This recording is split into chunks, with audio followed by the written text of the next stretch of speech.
آج کے دور کے اندر سوشل میڈیا پر یا کسی کے سامنے فقہ کا کوئی مسئلہ بیان کیا جائے جو صدیوں سے علماء نے اپنی کتابوں کے اندر لکھا ہے، تو لوگ پہلا سوال یہ کرتے ہیں کہ یہ کون سی حدیث میں ہے، آپ کے پاس کیا دلیل ہے؟ اور اگر ہم اس کے سامنے حدیث بیان نہ کر سکیں تو گویا وہ یہ کہتا ہے کہ آپ نے مسئلہ گھڑ لیا ہے اور مسئلہ غلط بیان کیا ہے۔ تو میں سنجیدگی کے ساتھ ان کے سامنے چند سوالات رکھتا ہوں، وہ بغیر کسی تعصب کے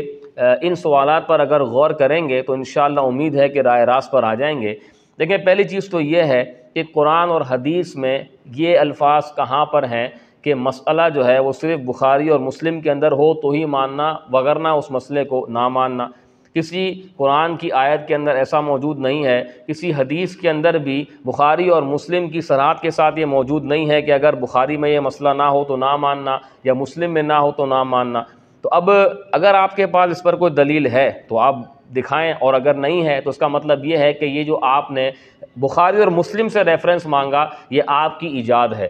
دوسری بات یہ ہے کہ حدیث کے ذخائر موجود ہیں، حدیث کی مختلف کتابیں موجود ہیں، اور بخاری اور مسلم سے بھی پہلے کئی احادیث کی کتابیں لکھی جا چکی تھیں۔ اب اگر کوئی روایت بخاری اور مسلم کے اندر نہیں ہے لیکن اس سے پہلے یا اس کی بعد کی کتابوں کے اندر موجود ہے تو کیا اس کو بطور دلیل پیش نہیں کیا جا سکتا؟ اگر نہیں کیا جا سکتا تو اس کی وجہ، اور اگر کیا جا سکتا ہے تو جو بندہ ان کتابوں کے ریفرنسز دیتا ہے تو اس کی بات کو بھی ماننا چاہیے۔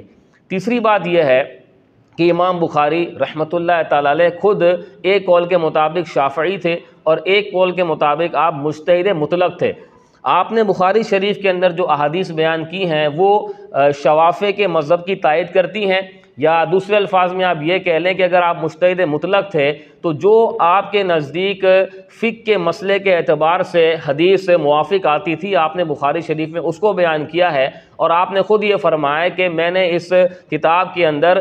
چند احادیث کو ذکر کیا ہے، باقی حدیثوں کے ذخائر موجود ہیں۔ تو اس سے واضح طور پر پتہ چلتا ہے کہ اگر کوئی مسئلہ، کوئی فقہ حنفی کا مسئلہ ہے، فقہ حنبلی کا مسئلہ ہے، مالکی کا مسئلہ ہے، شافعی کا مسئلہ ہے، اگر وہ کتابوں کے اندر فقہاء نے لکھا ہے تو یقیناً وہ یا تو قرآن کی آیات سے یا حدیثوں سے یا حدیث کے اصولوں کے مطابق یا اجماع یا قیاس سے ہی بیان کیا گیا ہوگا، اور یہ چاروں کے چاروں اگر دیکھا جائیں تو ہمارے ماخذ ہیں، اصل قرآن و حدیث ہیں، اور اجماع اور قیاس اس کے تحت آتے ہیں، تو اس کو یہ نہیں کہا جا سکتا کہ تم نے مسئلہ گھڑ لیا ہے یا اپنی طرف سے بیان کیا ہے۔ اور اس کے علاوہ ایک اور اہم ترین بات یہ ہے کہ جس طرح آپ بخاری شریف کی حدیث کو لے کر مسئلہ بیان کرتے ہیں، تو اب ہم نے فقہ کی کتابوں سے اگر کوئی مسئلہ بیان کیا ہے تو ہم اس فقہ کے لکھنے والے، اس کتاب کے لکھنے والے، مثلا ہم امام اعظم ابو حنیفہ رحمۃ اللہ تعالی علیہ کے مقلد ہیں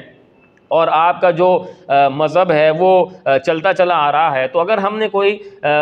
حنفی مذہب کا مسئلہ بیان کیا، حنفی فقہ کا مسئلہ بیان کیا، تو یقیناً امام اعظم ابو حنیفہ رحمۃ اللہ تعالی علیہ نے اس کو حدیثوں کے مطابق ہی لکھا ہوگا۔ اب ہمارے سامنے اگر کوئی حدیث واضح نہیں ہے تو اس کا مطلب یہ نہیں ہے کہ اس کا ثبوت حدیث پاک سے نہیں ہے، وگرنہ آج کے جدید دور کے اندر بہت سارے ایسے مسائل ہیں کہ جن کا جواب آپ بھی حدیثوں سے نہیں دے سکتے۔ مثال کے طور پر میں آپ سے پوچھتا ہوں کہ کریڈٹ کارڈ کا مسئلہ کون سے حدیث سے ثابت ہے؟ یقیناً آپ یہی کہیں گے کہ حدیثوں کے اصول جو ہیں ان سے ہم یہ مسئلہ حل کریں گے۔ ڈرائیونگ کے، ایروپلین کے، ٹریولنگ کے، موبائل کے 20 مسائل ایسے ہیں، بینکنگ کے، اور بہت سارے جدید ایسے مسائل ہیں کہ جن کا صراحتاً کسی بھی حدیث میں ثبوت نہیں ملتا۔ تو جب آپ سے اگر ثبوت مانگا جائے تو وہاں بھی جواب نہیں دے سکیں گے، اور یقیناً آپ کسی نہ کسی حدیث کے اصول کی روشنی میں اس مسئلے کو حل کریں گے۔ اگر آپ وہ مسئلہ کسی حدیث کی روشنی میں حل کریں تو آپ درست، اور اگر ہم امام اعظم ابو حنیفہ رحمۃ اللہ تعالی علیہ کے بیان کردہ اصول جو حدیثوں سے ہی نکالے گئے ہیں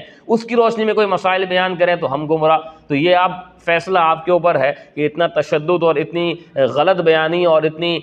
جو بیرا روی ہے وہ کس وجہ سے ہے۔ اللہ پاک ہم سب کو ہدایت نصیب فرمائے۔